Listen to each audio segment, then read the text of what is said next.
Bismillahir Rahmanir Rahim. Alhamdulillahi Rabbil Alameen. Wa usalli wa usallam ala Sayyid al-Awwaleen wal Akhirin Nabiyyina Muhammadan wa ala alihi wa sahbihi wa barak wa sallam. All praise are due to Allah, Lord of the worlds, and peace and blessings be constantly showered upon our beloved Prophet Muhammad, the master of the first and the last, and upon his family, his companions, and all those who call to his way and establish his sunnah to the day of judgment. As to what follows, my beloved brothers and sisters, to our friends, to our viewers, Assalamu alaikum wa rahmatullahi wa barakatuh. Alhamdulillah, we thank Allah subhanahu wa ta'ala for the privilege in being able to reflect upon the history of Islam, and especially to be able to focus on a current event, the event that took place in Qatar, the World Cup, and the significance of the great victories of the Moroccan team, very relevant issues that are coming out of that. And this has been a series that studied the history, that went back deeply into the history of this Mediterranean region, and also brought out some of the important facts and important events that took place over the centuries. Many people were shocked at the level of enthusiasm that the Moroccan people had, that Muslims had throughout the Muslim world when these victories took place. First the victory over Spain, and then the victory over Portugal. And this was a great triumph. But those who understand history, those who understand the relationship between North Africa and Spain and Portugal, realize the level of intensity was based upon a historical reality that people have lived for centuries. And so we have been going behind the vault, so to speak, to unearth information, to bring it forward, to put it together so that we can have a logical understanding, which is a factually based, authenticated, based understanding of what happened in that region. And then also learn something else about ourselves. And so this is the last session. And this session actually contains some information that 90% of the people who I've brought this to over the years did not have any clue about. And so this is a real treasure chest at the end of our course, and hopefully it will open up the doors for future research. Now, in looking at Muslims in the Mediterranean, in Spain, Portugal, North Africa, and then the extension into the early Americas, we need to reflect upon the issue of Islamic civilization in Europe. Again, this is a deconstruction of terminologies, because normally when we speak of Europe and Islam, especially in Spain, it appears to be a type of invasion of people of color from the south who invaded into Europe and plundered and exploited and then were driven out. What we understood was something totally different, that the movement of Muslims into this part of the world and the international nature of the Muslim Ummah and what Allah had willed in terms of our being sort of a bridge between the ancient world of the Greeks and the Romans and the Egyptians and the Syrians and ancient India and China and the rest of the world. That position that we were in, to take the knowledge of the ancient ones and to put it into usable form, to make it relevant to the changes that people were going through. What this actually did was bring a new phase into Europe.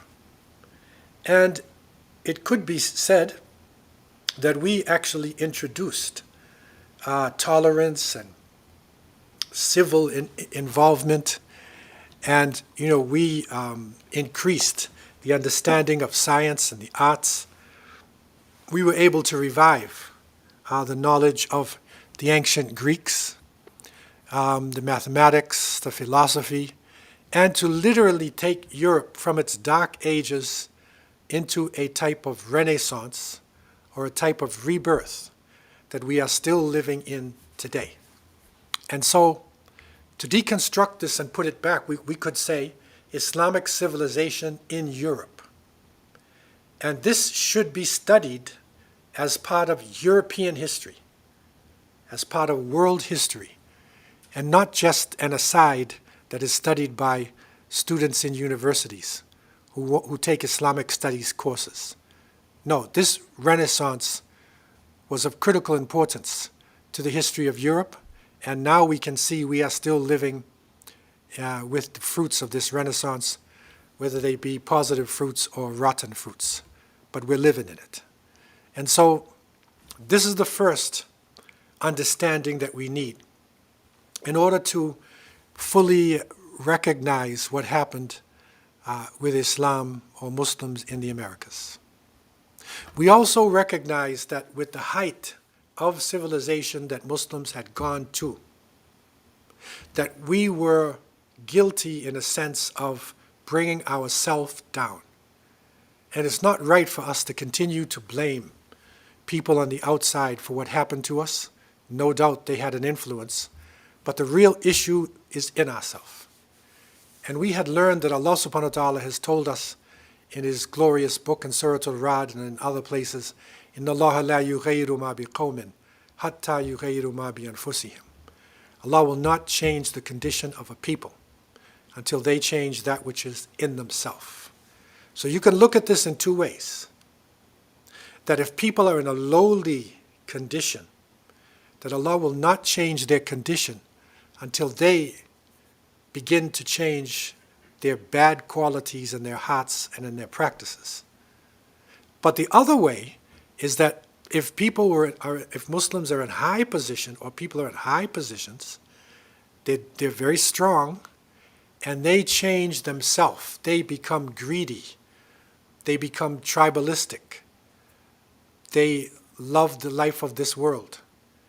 Then Allah will change their conditions. So they will go from a lofty position to a lowly position. And we studied this and we saw what happened in Al-Andalus over and over again. Of course, it's a long period of time. We're talking about 781 years plus really 800 years of active Muslim participation, starting from 711 with Tariq ibn Ziyad's great victory over the Trinitarians, and then ending in a sense at 1492, but Muslims were still there. And we want to look after 1492. So this is the area we're opening up, which very few have actually ventured into. And it's very interesting. So an overabundance of wealth, squabbling about power, tribalism, leaving the Sunnah, fighting against each other, splitting hairs and your arguments. This opened up the door for the Trinitarian attack from the north, and it continued and continued until we were knocked down and out of power. Now again, just for terminology's sake and for our understanding of what happened afterwards, we need to review the fact that some scholars even estimate that over 2 million Jews and 3 million Muslims were killed or exiled during the period of the Trinitarian conquest of Al-Andalus. And the Muslims, when the Trinitarian Catholics conquered a certain area, and Muslims had the great civilization. They were the artisans. They were the people who were organizing society.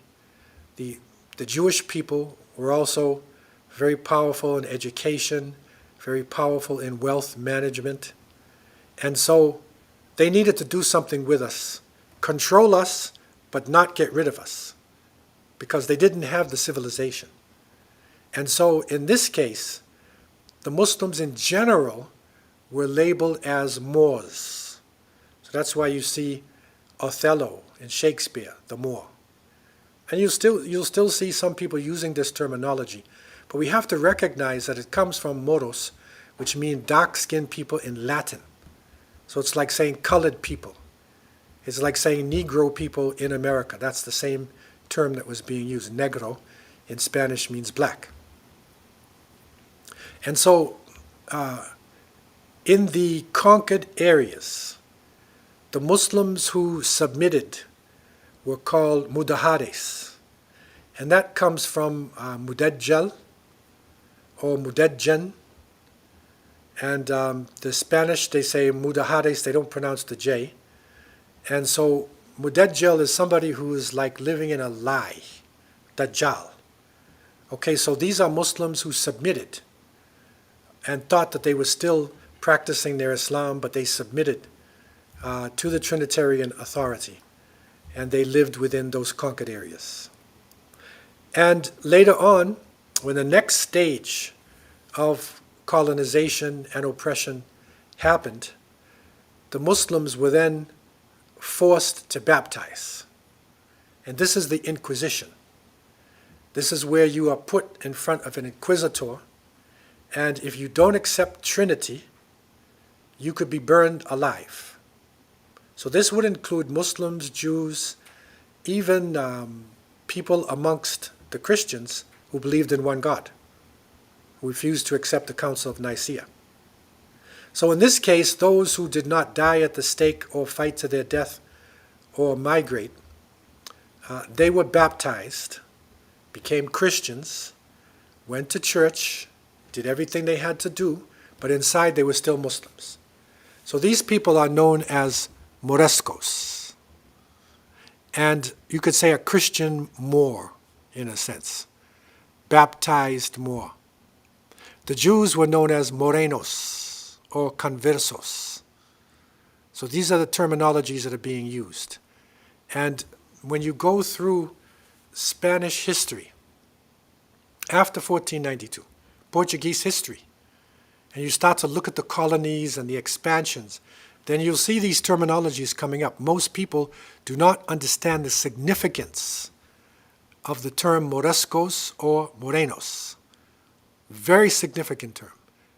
And you mark my word, you will see heads of state, individuals in Latin America, in Central America, you're going to see this name Morenos. It's going to come up in front of your eyes. And now you know where that came from. The Islamic response to this oppression was resistance. And that is the word jihad. There's no holy war in Islam. War is not holy. But this is a resistance. So you try to resist as much as you possibly can. And if you can't do that, then you make hijrah, and that is migration. So you will leave the conquered areas if you can't resist, and you will go to a Dar al-Islam or a place where Islam is freely practiced. Okay? And we also learned that scholars were encouraging those Muslims who were forced to stay in the area. You can resist as well. But they resisted silently. They resisted inside of themselves. And we learned that Bu Juma, in the early 16th century, the Mufti from Wahran in what is now Algeria, gave them a system to resist. And that is that you have to be Catholic on the outside. You can't show any inkling of Islam. If you took a bath on Thursday night, you could die. You have to eat pork publicly. They had to drink wine. But resist on the inside. If you want to make tahara, wudu, then you can tap the wall. That's tayammum. So you're walking down the street. You want to pray, pray with your eyes. You want to take a full ghusl or bath, then say Bismillah to yourself.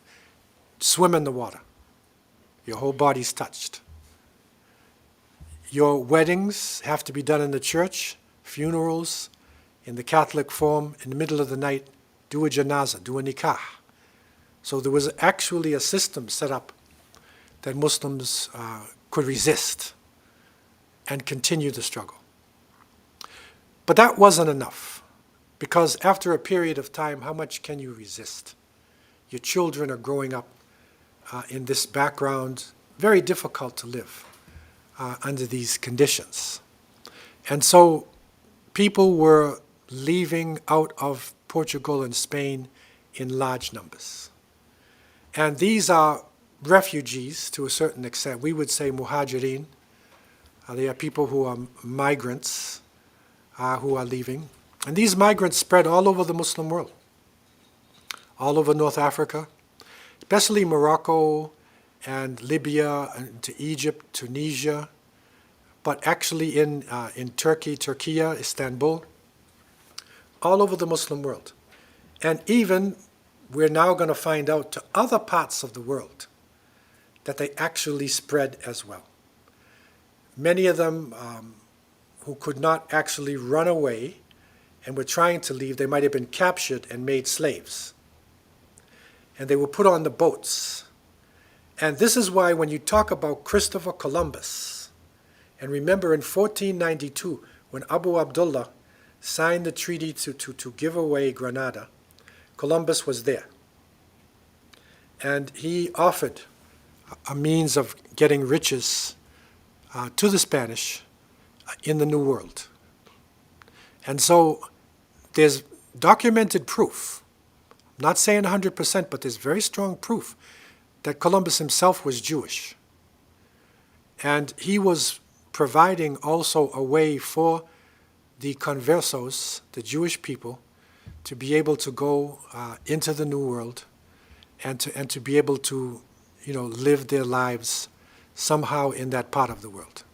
And I was surprised to find out when I lived in Jamaica for 4 years that if you really trace the heritage of Portuguese people, now people in Guyana, Trinidad, but especially Guyana and Jamaica, there's a lot of people of Portuguese descent who are living there. And I was introduced to some information through a Christian minister in the archives because we were discussing the prime minister at the time, Mr. Edward Seaga, was known to be Lebanese because there's a lot of Lebanese and Syrians. They're all called Syrians, in the Caribbean area. And he was known as Lebanese, but his mother was Da Costa. Da Costa was his mother. That's his Portuguese name. And when they traced the lineage, Da Costa was Jewish. So when the Jewish people came over as refugees on the boats, they had Portuguese names.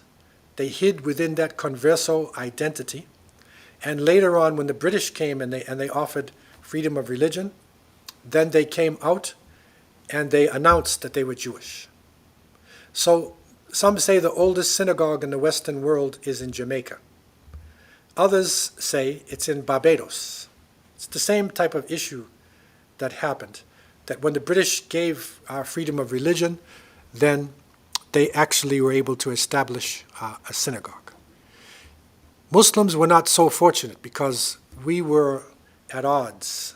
Our civilization was in struggle.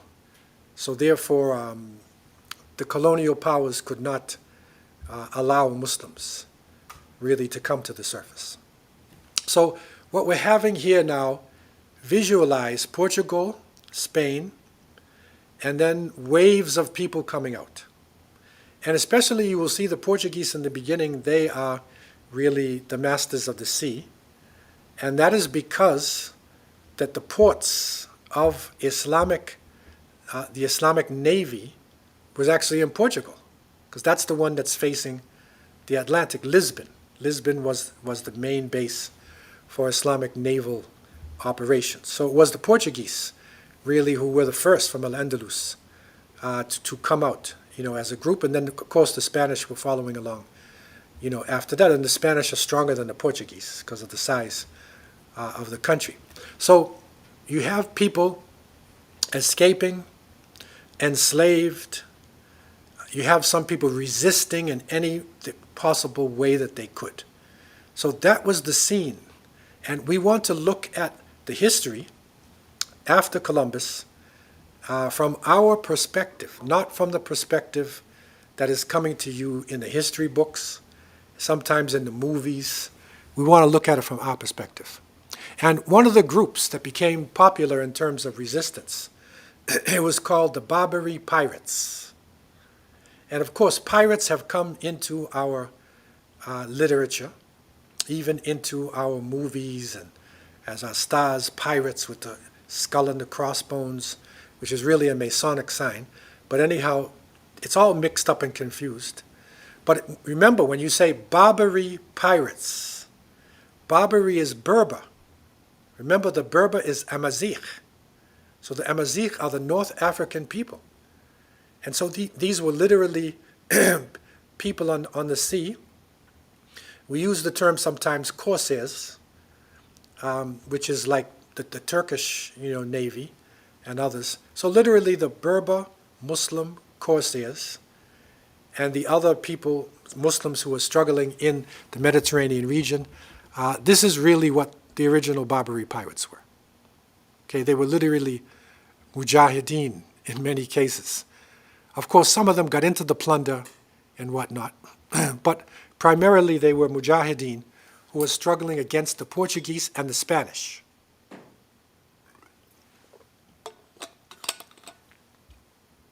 Now, this is an artist's conception of what the Barbary pirates might have looked like, as you can see.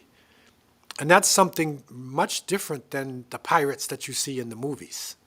However, if you look closely, if the people who are making the movies about pirates are honest, you're going to see a lot of Islamic culture actually in their clothes and in some of the things that they're doing. Okay? So these are the Barbary pirates. And probably the most famous of the Barbary pirates for the Muslims, I mean, even really, for the Spanish, and the Portuguese, was a set of brothers named Barbarossa. Barbarossa. And the brothers, Urij and Khairuddin, they are the most famous of this set of brothers who were actually first independent corsairs on the ocean. And then later on, they became involved with the Ottoman Empire. Okay? So these are Barbarossa brothers. And the name actually, Barbarossa, it comes from the Italian meaning redbeards. Okay? There's something coming from downstairs. And hopefully, we're gonna straighten that out with the people downstairs.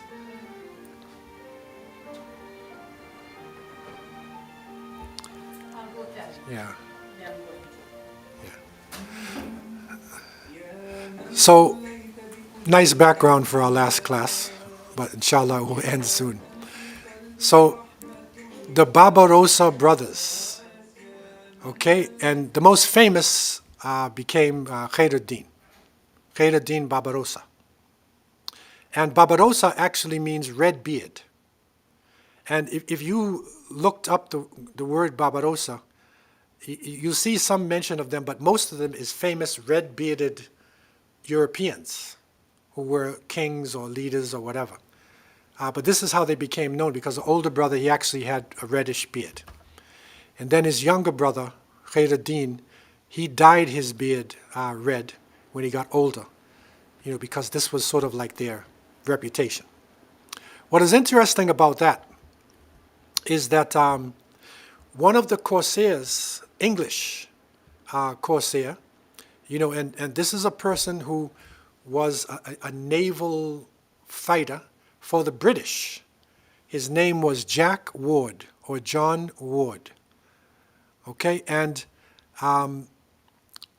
it was said about him, and this was said, you go back to the 17th century, it was said that he was, beyond a doubt, the greatest scoundrel that ever sailed from England. Look at this, they call him a scoundrel, right? This is the British ambassador, English ambassador to Venice. He said this to the Venetians because Jack Ward was a privateer first for Queen Elizabeth, right? Remember, the British are fighting the Spanish.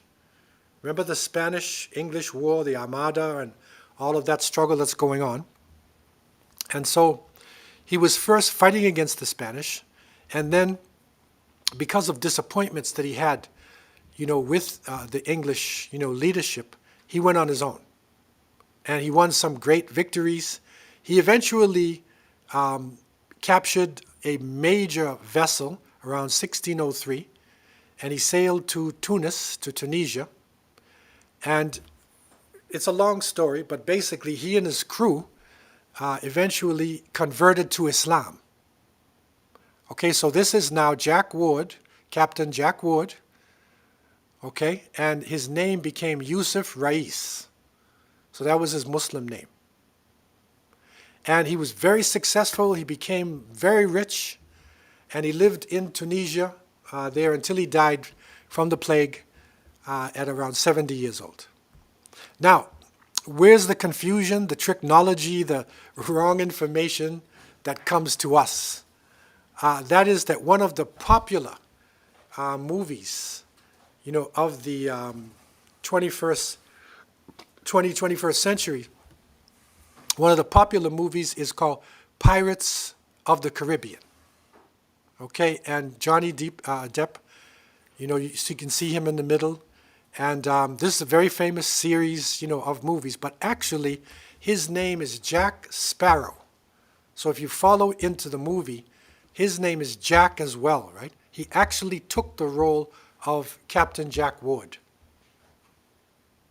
And the dress, of course, they have this fantastic dress, and it's a supernatural story that they develop with zombies and all types of strange things. Okay, but the original story, okay, was Captain Jack Ward, not Captain Jack Sparrow. And if you look at the pictures here, you'll see some depictions that were made by Muslims of Jack Ward in his height.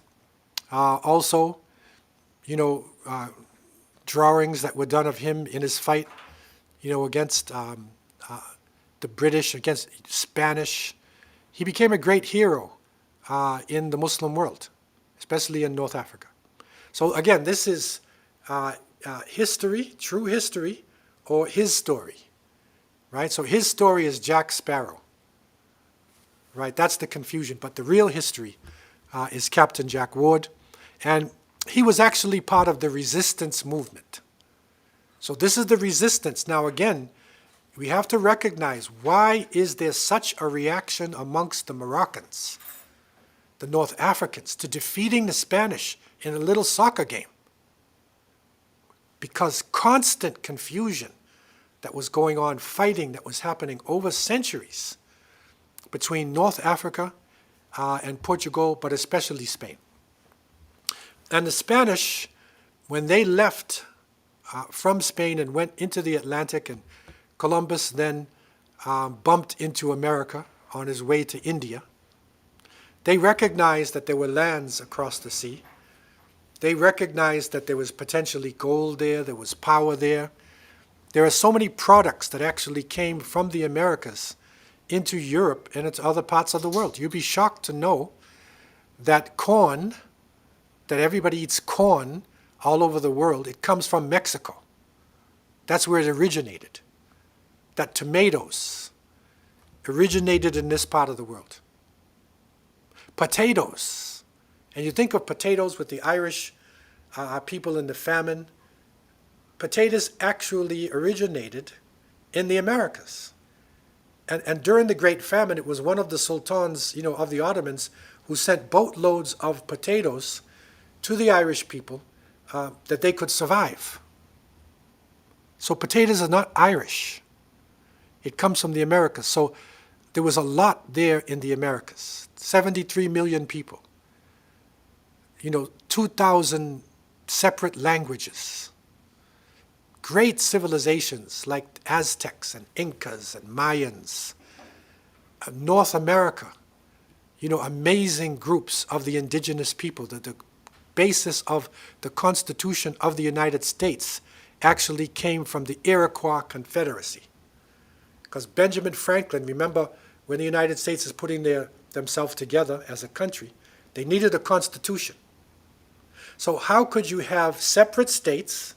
There were 13 colonies in early America. How could these separate states confederate to be one union? They didn't have a good example of this coming out of Europe. Benjamin Franklin went amongst the Iroquois, and he found that there was a confederacy amongst the Iroquois and other First Nations people, that they had put themselves together in a six-nation confederacy, and so many of their concepts were put into the Constitution of the United States. You look at the early dress of Americans, moccasins, that we're still wearing our moccasins, and we're still wearing, our leather, coats, our raccoon caps. None of this came from Europe. This is the dress of the indigenous people. So really, the Portuguese and the Spanish, they looked at the conquest of the Americas as part of their, they call Reconquista, or their so-called reconquest of Al-Andalus, and it was to raise the Catholic banner throughout the world. That's how they looked at it. And they were given permission by their leaders to do whatever they wanted. The area in the Americas was called empty land. So you can do whatever you want in terms of the people themselves. And of course, because these conquistadors, Spanish, were coming out of hot wars with the Muslims, they were paranoid. Every place they went, they were afraid Muslims were going to come back at them again. This is the reason why when the Spanish eventually made it around and they went to the Philippines, they saw Muslims there in Mindanao, and they said Moros. So they called them Moors because they were Muslims. They were Malay Muslims, Filipinos. And up until now, the Moro Liberation Front is a name that they use, there in the Philippines. And when Hernan Cortez, who conquered Mexico through treachery and disease, when he arrived in the Yucatan area, and then he called this area El-Cairo, El-Qahira, Cairo. This is what they were all seeing. When Columbus went around in Cuba, and he looked up and he said, Mesquita, there is a masjid on the top of this hill. That's in the memoirs of Christopher Columbus. So it was colonization for the Spanish as they went out. And what you have to recognize, which most people are not aware of, is that on the boat of Christopher Columbus and Vasco da Gama and Balboa and all the different Portuguese and Spanish conquistadors, most of the people who were doing the work were Muslims, Moriscos, because they were the ones who had the naval skills. Financing was being done by Morenos, right? The Jewish people hid their identity, okay? And there were even laws. They needed labor to go into the ocean, because for the average Portuguese Spanish person, it's a frightening thing to go into the Atlantic Ocean. Atlantic Ocean is not a friendly ocean. It's cold and it's windy. So therefore what they did was any Morisco who was found guilty, right, of any lesser acts of heresy, right, which did not warrant death, if they were not going to kill you, then they put you on the boats. So they would condemn you to perpetual service as a galley slave. So these are the ones rowing the boats. These are the ones, who are there. And, it's strange, but if you were circumcised, if the male was circumcised, that's a form of heresy. That's like disbelief, with them. And instead of killing you, they just make you a galley slave for the rest of your life. King Philip II ordered the Inquisition to sentence to the galleys without question anyone found guilty of performing circumcisions. So if you performed the circumcision, you could also be made a galley slave. And so this is the reason why there's so many Muslims, Morescos, who are Muslims hiding their identity, and Morenos, who are on the boats that are coming across. In the 16th century, Cardinal Jimenez Cisneros, he was the Grand Inquisitor of Spain, right? And, he was called the missionary to the Moors. He complained that Islam was openly being practiced in the Americas. This is a complaint that he made. He said that people coming back are saying, there's Islam on the other side. And he's accusing Morescos of practicing Islam on the other side. And some of the proofs of this, we even have a written proof that is coming. In 1560, there was an inquisition made by the Spanish in Peru because they wanted to weed out people who would not be Catholics. And they executed Lope de la Peña and his cohort Luis Solano for practicing and spreading Islam in Peru. Think about this. That's South America. Okay, now the Spanish, one of the things that they used to do is they would burn all records that people had. Any writing that you had when they conquer you, they burn it, and they would hide their own records. But there are things coming to the surface. On July 31st, 1502, Columbus reported, and in his memoirs, that he came across this boat. It crossed them. It was 40 feet in length, and he described it as a Moorish ship. This is off the coast of Jamaica. And there was 40 men and women, and some of them were dressed in Moorish cloth because they knew the pattern. They said the men wore this top that had short sleeves, and some of the women covered their face, and they crossed them on the ocean. And Columbus put it in his memoirs. But this is not revealed to the average people. But there are reports like this. We also recognize within open written records, again, it's truth hidden in plain sight, that a man by the name of Estevanico of Azanmore. Okay, Estevanico is a famous person in the United States now, especially in Arizona and New Mexico. Why? Because he was part of the ill-fated expedition 1527, right? They landed in Florida. This is a Spanish group landing in Florida. Okay, so he stayed in the Americas. Who was he? His name was actually Mustafa Azanmori. Azanmori was a small town in Morocco. Okay, so it's right on the coast in Silla, in that area, Azanmore. So he was Mustafa Azanmori. And because of this Moresco thing, how he was captured or whatever it is, he had to hide his identity. And he was a Moresco traveling with them. And so this ill-fated group, they ended up in Florida, okay? And they eventually traveled across the Americas. Now, if you look at this map here, you will see the arrows pointing. They wanted to spend time. They were in Cuba first. Then they went up to Florida. They were forced to stay there. But this party, along with some of the indigenous people, they traveled across, follow the arrow. You will see they went to New Orleans, in that area, then across where Texas is, and right across down into Mexico. And they went up into what is now Arizona and New Mexico. Okay, and so he was really one of the first. He's known. They have statues of him down in New Mexico.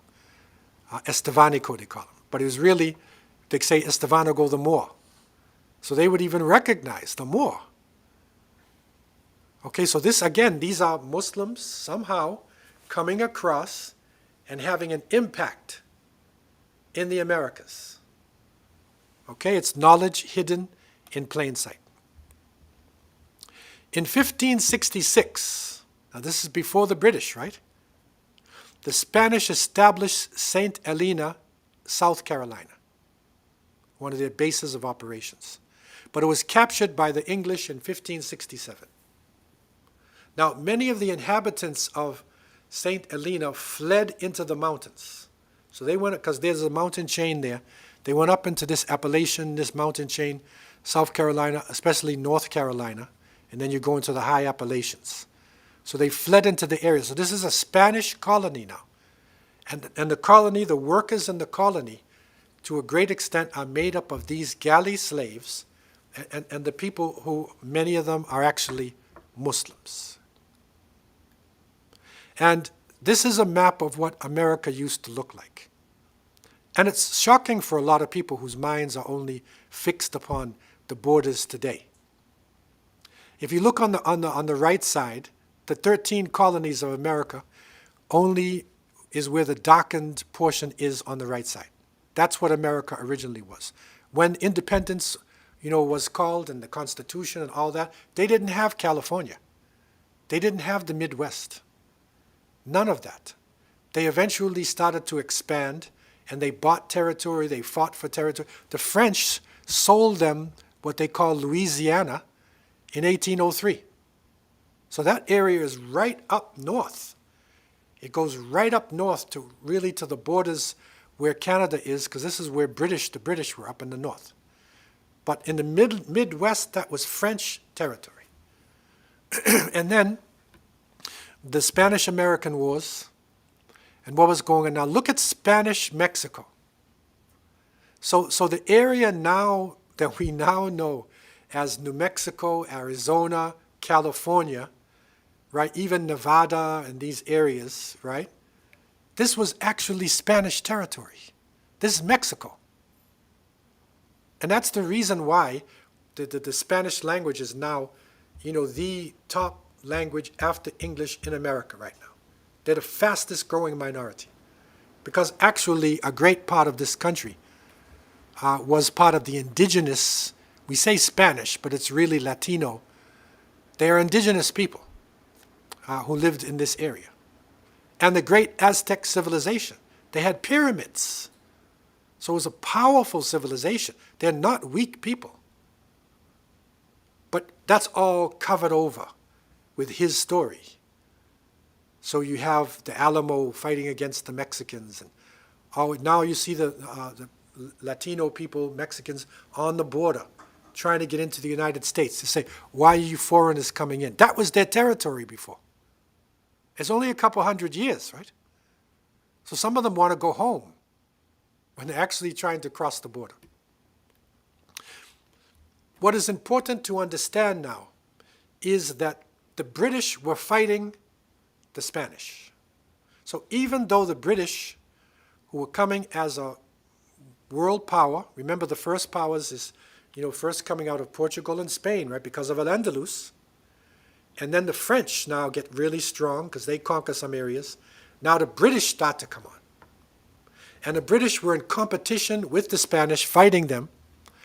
And so the old saying, my enemy, and your enemy, we're friends because we both have the same enemy. So Muslims then became, in a sense, fairly friendly with the British. And it is shocking the influence that the Ottomans and Islamic culture had upon the British. Maybe that's part of the reason why Islam is the fastest growing religion in the UK today. The major food. What is the most popular dish, in the UK? It used to be fish and chips. What is it now? Curry or something. Butter chicken. It's the butter chicken curry, right? That's the most popular dish in the UK. More than fish and chips, which was their main meal. What is the most popular name in Britain today? Okay? It's Muhammad. That's the most popular name of people if you go by the census. It used to be Harry. But there's a background to this. It's a very interesting background.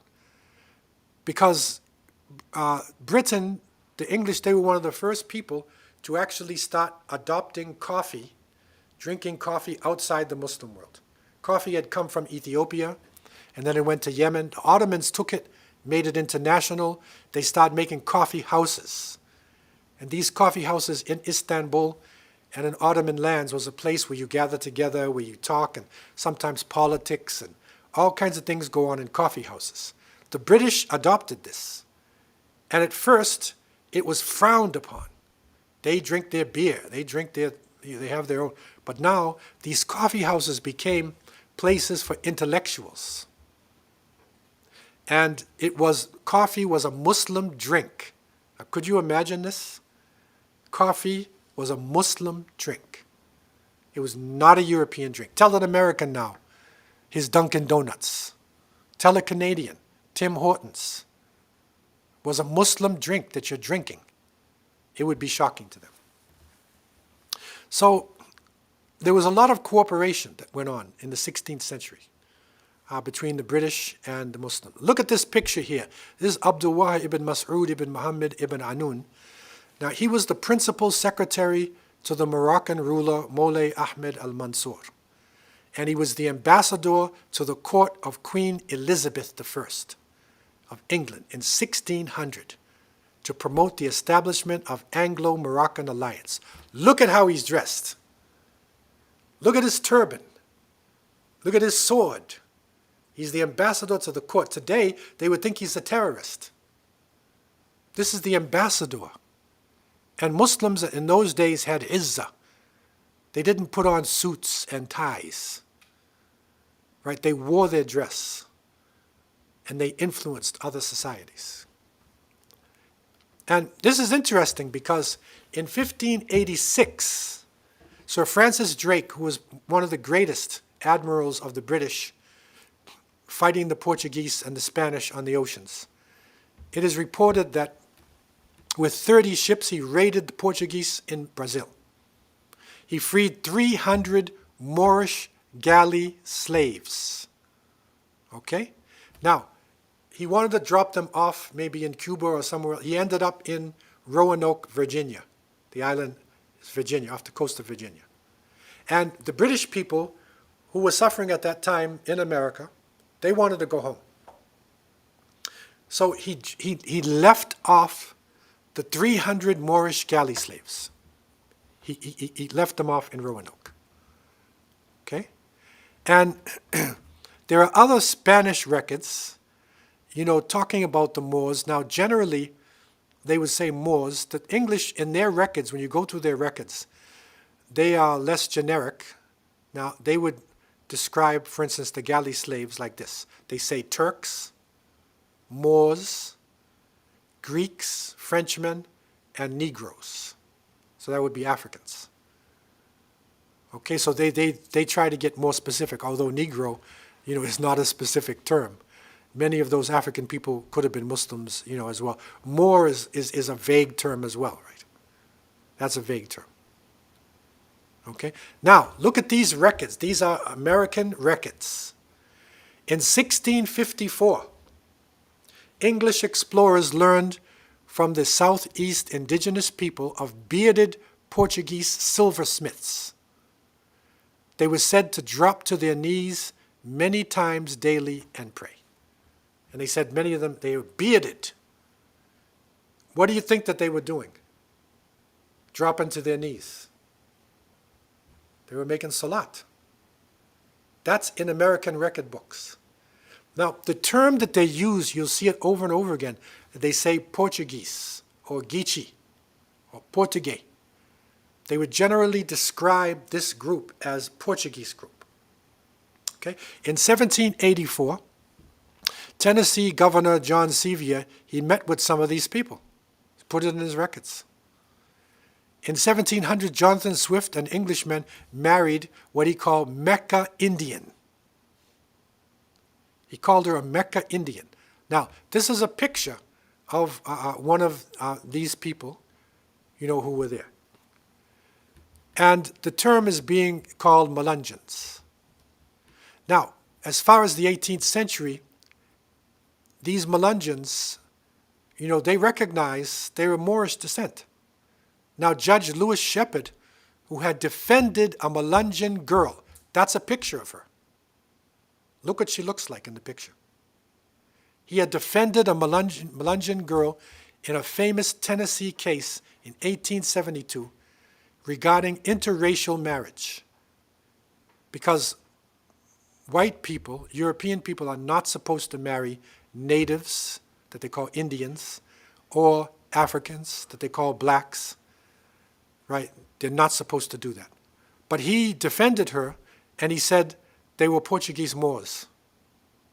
Because if you, technically speaking, if you say Portuguese, it's European. That's her. And you can see the way she looks. So this is the group now. It is not Afro-Americans.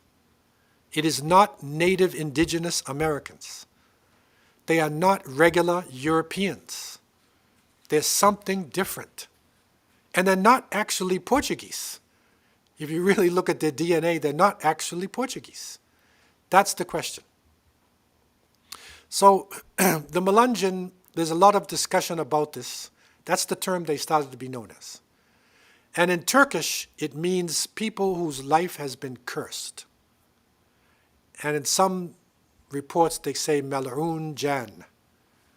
Melun is even from Arabic. It's like cursed. And Jan in Turkish could be like life. The person's life, has been cursed.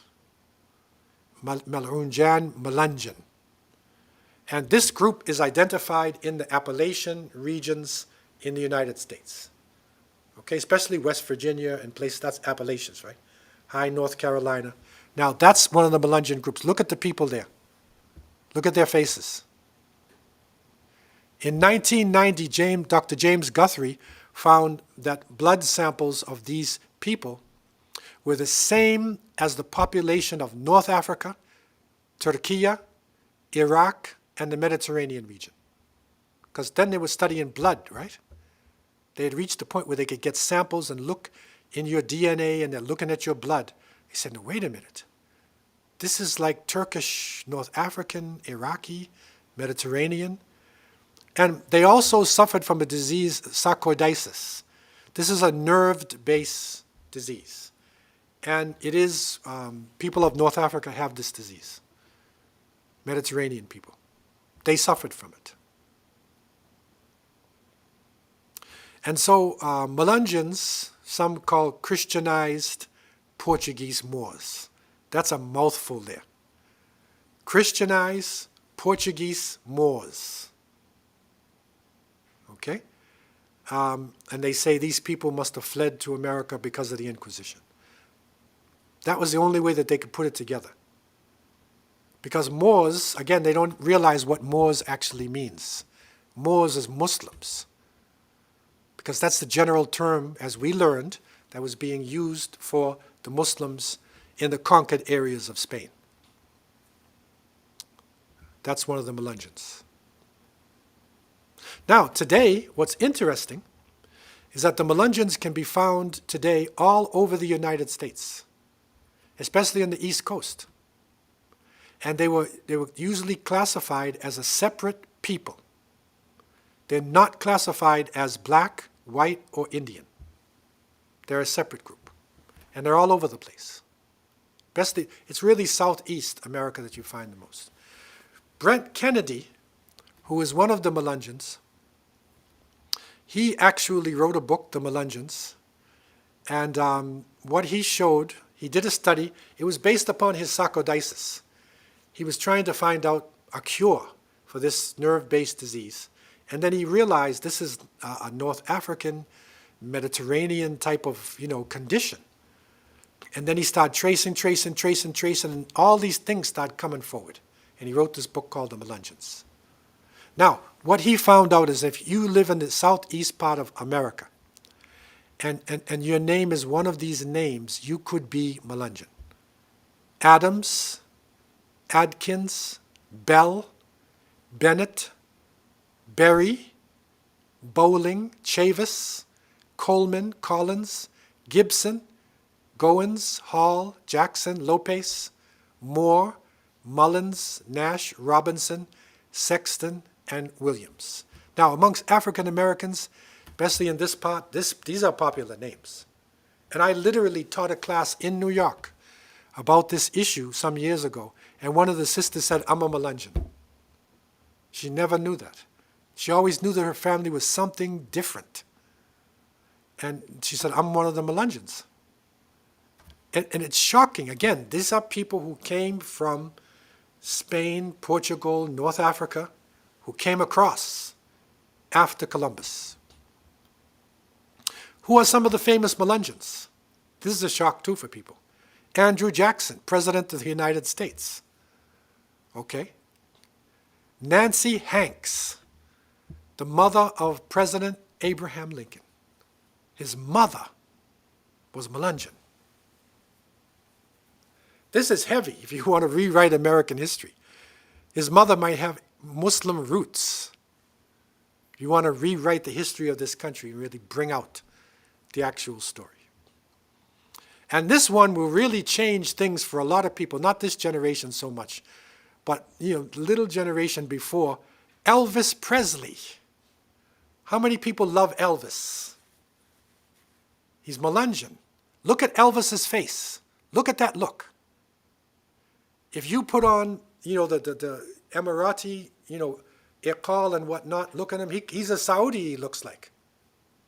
Look at his look. This is the Melungeon look. And again, you have to realize what America actually is. It is a melting pot of different peoples. It is a country that has gone through transitions. And this is not a long time ago. They purchased the Midwest in 1803. So you're talking, only like 220 years ago. That's not a long time if you look at world history. What's 220 years? The Muslims were in Al-Andalus 781 years in power. This is only 220 years. So this is not a long history. But because of the power of the media, the power of miseducation, the power of the technologies, people's brains, have been washed, as they say, cognitive dissonance, knowledge has been taken out of their brains. We want to bring it back to the surface. Now, colonial soldiers of the Revolutionary War. Now, these are Muslims. Some of them came from the African enslaved Muslims as well.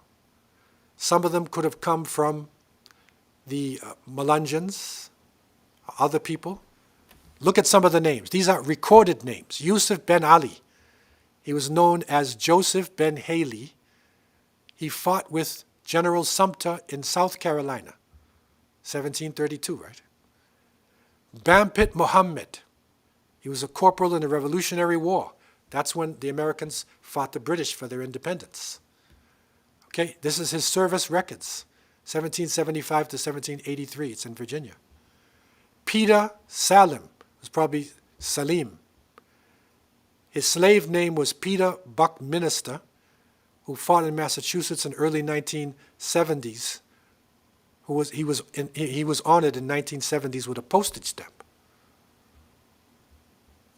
Salim Poor, they call Salim Poor. He fought in Massachusetts, became a war hero, right? Francis Sabah, or Sabah. He was a sergeant with the Continental Troops, 1775. Joseph Sabah was also with Continental Troops. So these are names of actual people who fought in the war. But we never got credit for this. But it is actually part of American history and the history of the West that should be recognized. And this is one of the most interesting covered points. And that is that when the United States, remember those 13 colonies, they didn't have the Midwest, they did not have California. They were just starting off, they were trying to break away from the British. It was Morocco, it was Al-Maghrib. They were the first to recognize the United States of America. And this here is an actual copy of the treaty It's in Arabic and in English. And you can go to Tangiers, Tanja. You know, there's a special museum that's there where they actually house this treaty. This is really interesting point. Okay, it was a Muslim country that recognized the United States first. So how are you going to come along and make a Muslim ban? As in the case of President Trump, he banned Muslims. Like you're foreigners. He doesn't even know his own history. That it was a Muslim country that recognized the United States. And this is an actual picture like depicting of George Washington on the right and Sultan Muhammad ibn Abdullah on the left. Right? The Sultan of Morocco. This is a treaty that was made. So this is now Muslims in the Americas. This is the influence that we have had. And the influence that is still there today because Islam still is the fastest growing religion. Now even Hispanic people, Latino people are embracing Islam as well, recognizing their roots. So that influence is there, needs to be in the mind of our people. That is how you decolonize your mind. That is how you take out the lies of Columbus discovering America, right, with solid information. Now we can go back and reflect to the beginning of our courses, right? Morocco defeats Spain. Look at the reaction, unprecedented reaction. Morocco defeats Spain. Morocco defeats Portugal. It was a historic victory. Look at the thousands of Moroccans marching in the streets. And you would say, why would the people be so emotional, crying, tears, falling on the ground? Why would they be so emotional over a soccer game? Because it means more than just kicking the ball in the net.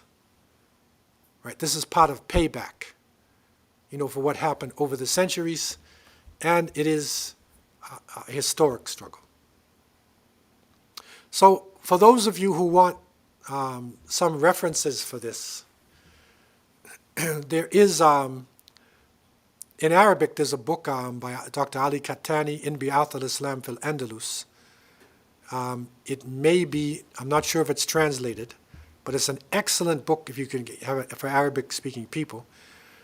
And along with the other books that I recommended, this is N. Brent Kennedy, right? His book is called The Melungeons, The Resurrection of a Proud People, an untold story of ethnic cleansing in America.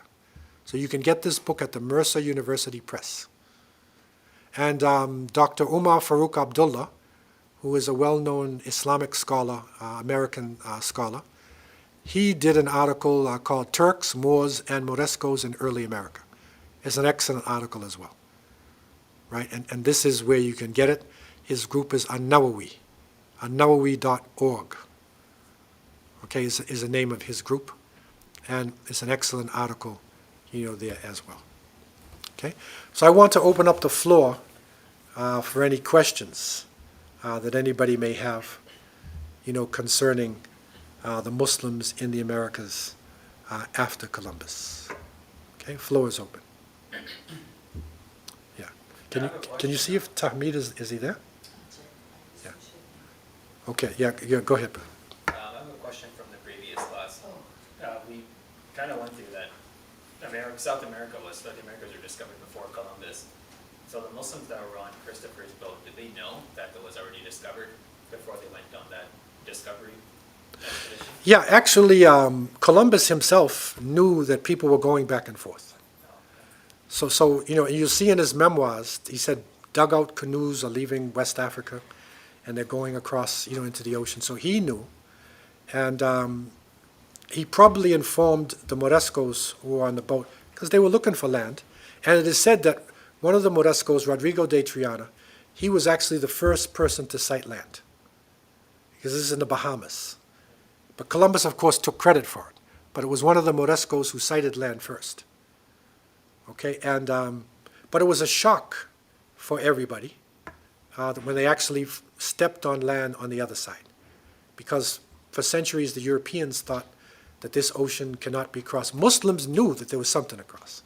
Muslims had records, but the Europeans didn't know this, right? So it was an opening for them, and then they realized, and then so many so-called explorers went across from different origins. So they knew about it, but the narrative that he discovered it was forged up later then. Yes, so I mean, he would not say himself, I discovered America, unless he was totally insane, because the people are there, right? Yeah. So how can you say I discovered the place when people are looking at you, right?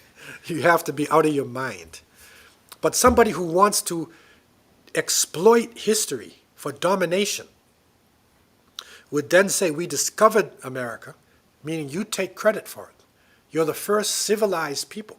The other people who are living there are animals, right? And we're the first civilized people who came.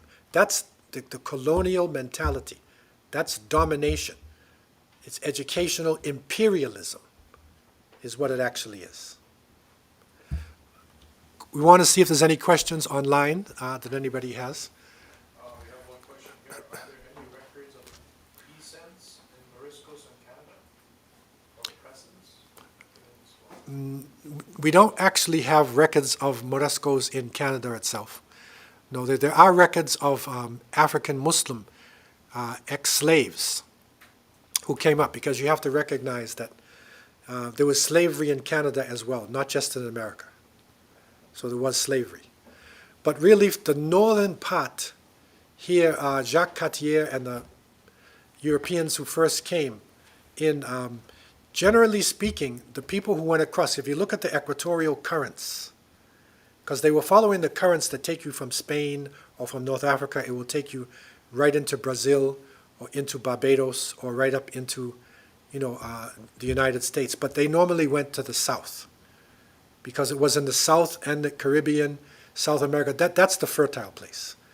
Not many people wanted to go north because it's too cold. And it was only later that they realized, about the civilizations that were far in the north. Yeah, another question. So given America and the Muslims had a great relationship up until Yeah. the Spanish were on their side, at what point did it turn around and they started becoming enemies of them? Yeah, it's really, the question is, Muslims had a good relationship with America. So at what point did they become enemies? I mean, actually, if you look, America has a good relationship with Morocco up until today, with the government of Morocco. And, but it's not based on Islam. It's based upon, controlling the Mediterranean region, North Africa. And there's other reasons too, because Morocco has phosphates. But America never colonized North Africa. It was the French, and it was the Spanish and the Portuguese, right? The British, it was them. It wasn't America. America was not really a colonial power over there. And it was really not until World War II that America starts to become like a world power. They were really on this part. Their crime was, wiping out the indigenous population and enslaving African people. But as far as North Africa was concerned, they had strategic relationship, with North Africa. And when the American forces, landed, when they first went to fight against the Germans in World War II, they landed in Algeria. My father actually was in the military police, part of the American troops that landed in Algeria. So they first landed in Algeria, North Africa. And then they went. So they loved North Africa. As a matter of fact, the Marines, who were considered to be the bravest, strongest American forces. Of course, now you have Navy SEALs and all these other groups. But before, the Marines are the ones, okay? If you look at the Marines in their anthem, they say, from the halls of Montezuma to the shores of Tripoli. That's the Marine, that's the beginning of their anthem. So Montezuma, that's Aztecs, that's Mexico. He's one of the Aztec leaders. Tripoli is North Africa. So they were very much concerned, with as they are today, but it's for other strategic regions now. Of course, with the rise of Islam, it starts to change, because now Islam is rising back up as an international power and is a threat to the West based upon, this civilizational threat. So it starts to change. But in terms of the government of Morocco, and no, Americans have a good relationship up until today. There, very good relationship. Yeah, question. Where is the mosque found on a hill in Cuba, which Columbus mentioned in his memoir? Was it found, and is it still there? Yes, it says that he mentions, Mesquita, this is a mosque there, but that was, of course, in the 15th century Columbus, and that's long gone. If it was there, it's long gone, and because, of course, even before that, it would have been gone, because the Spanish took over, and they would destroy everything Islamic. And then when it was taken over by Fidel Castro, they are communists. So that there's no trace of it there. It's the only traces in the records, in the memoirs. Now,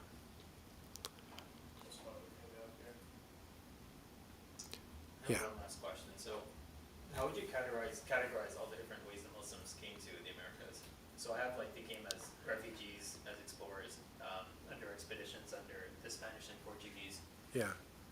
So really, you can look at Muslims coming into the Americas in waves.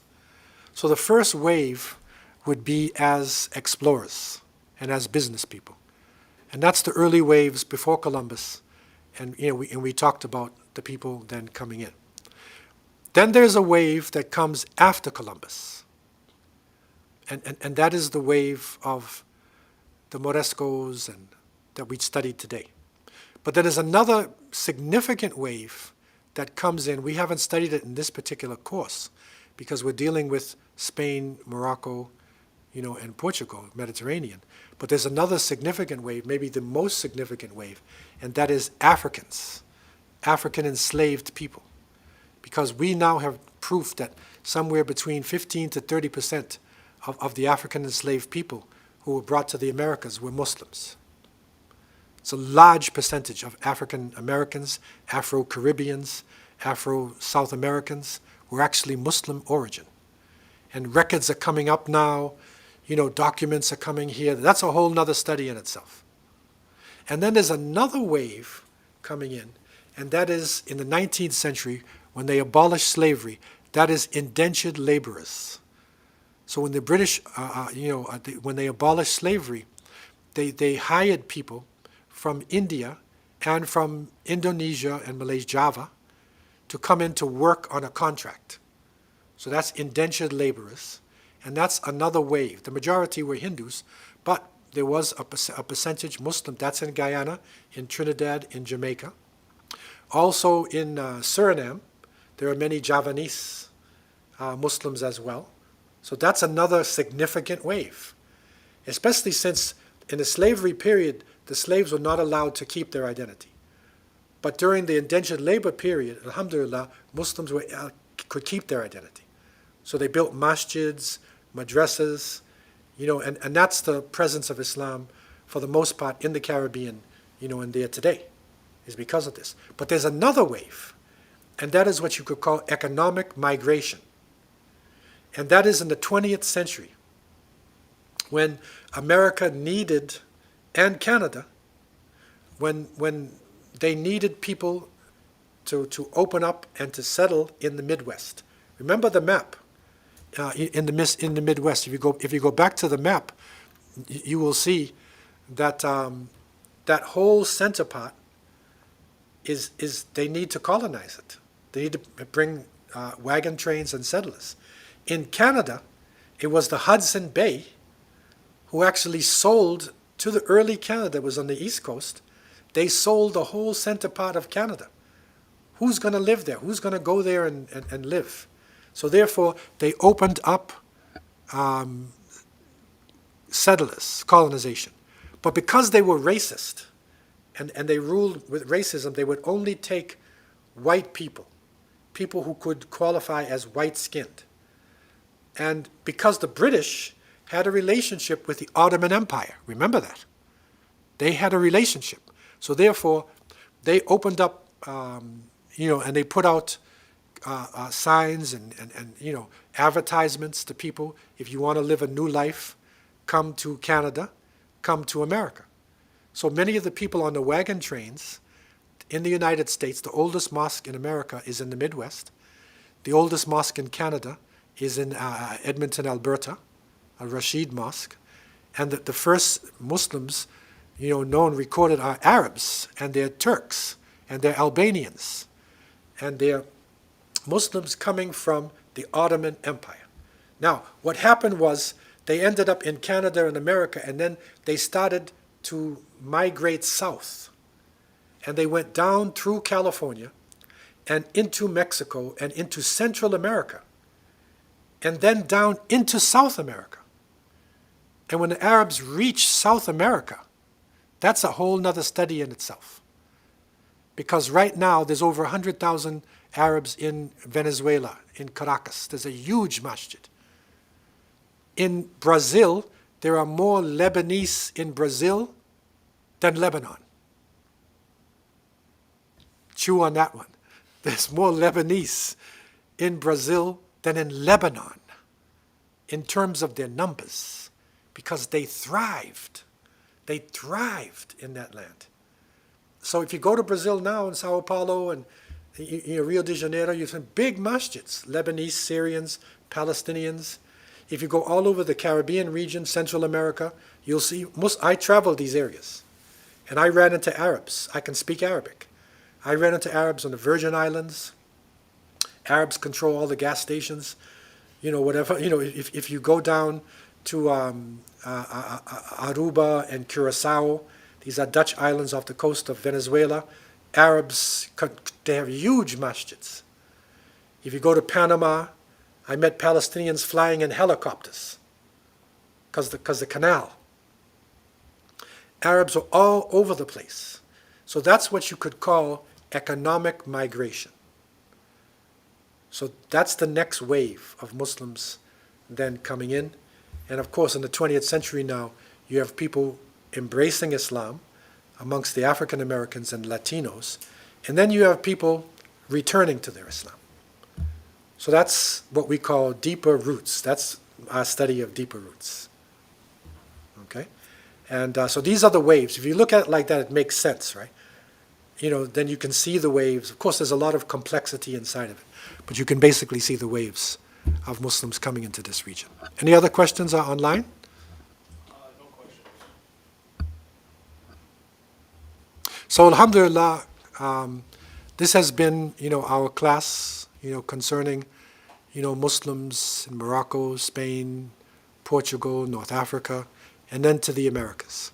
Alhamdulillah, we realize that, Muslims are not confined to one part of the world. We have made great contributions to the upward flow of civilization, even in this part of the world. And so, for those who want to continue on in terms of our study, we have a class now on Friday nights where it's called New Muslim Corner, but we're dealing with history and foundations of Islam.